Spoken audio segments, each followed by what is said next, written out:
This isn't the typical type of video that I usually post, but I actually did receive some requests for this topic.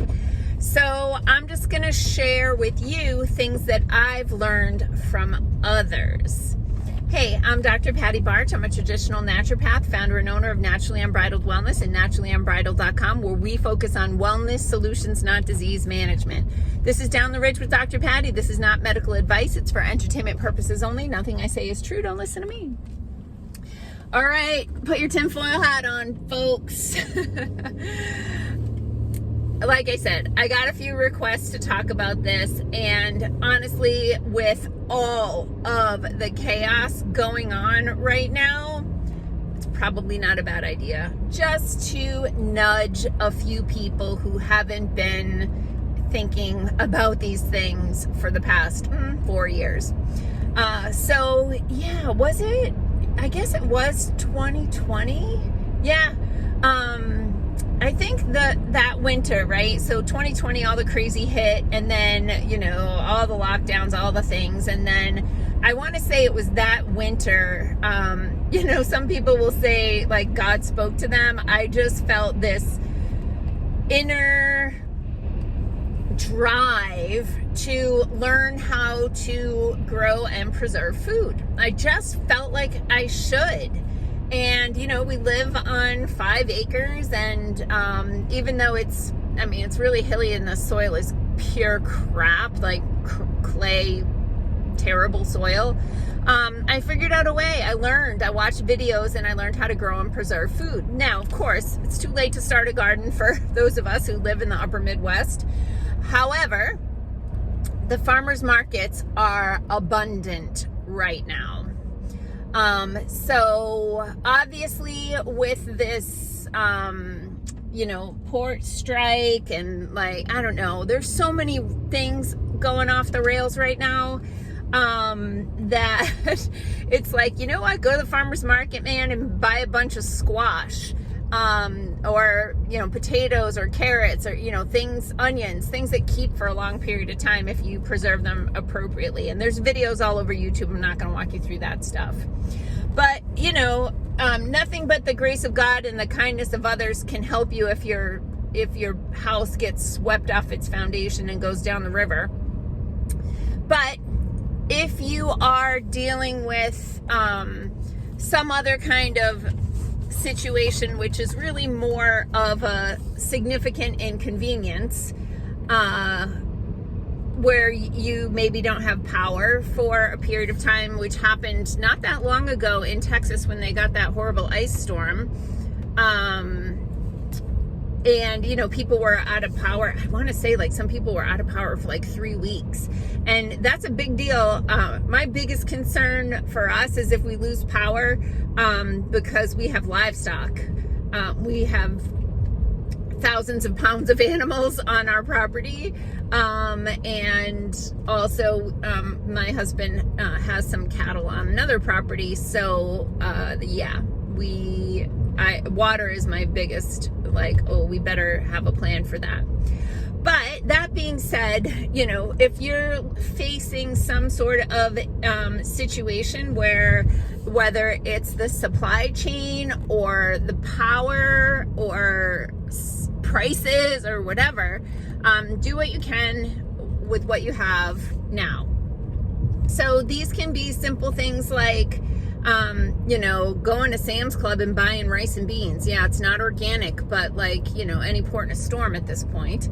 And, pick up a couple cases of water. And yeah, they're in plastic bottles, and that's not ideal either. Again, right? You have to kind of lower your standards in a crisis situation. So I would just encourage people. The other thing, if you learned nothing from these poor people that have been in the track of the storm of Hurricane Helene, it's to have some cash available. Now, of course, again, if your house and your car and all that stuff is swept away, grace of God, kindness of others. But if you're just in a situation where you've got some trees down or your road is swept out and you can't, get to and fro, if you finally do get to a store or, God forbid, pharmacy to get what you need, and they can't run your credit card, you better have some paper money. So I would encourage people to, go to the ATM and pull out a couple $100 and leave it in an emergency stash. You also, again, I've watched some videos and some experts on this stuff. You want to have small bills because no one's making change for your 100. So don't just have $200 bills hanging around because, if your bill comes to $10 or you're bargaining or bartering or whatever, you're not getting any change. So be mindful of that. So anyway, making sure, I think the rule of thumb is to have enough food and water for everyone in your household and all of your pets for at least 3 weeks. So, what does that look like for you? They say plan on a gallon of water per person a day. And that's a combination of drinking water, water to cook food with, and then, for personal hygiene.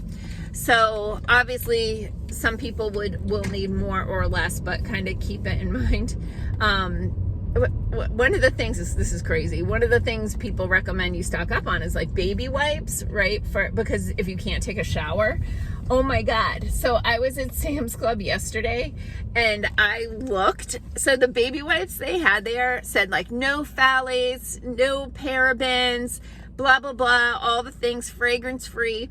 And then I read the ingredients and I'm like, oh my God, these are pure poison. And people are putting it on their baby's most tender areas.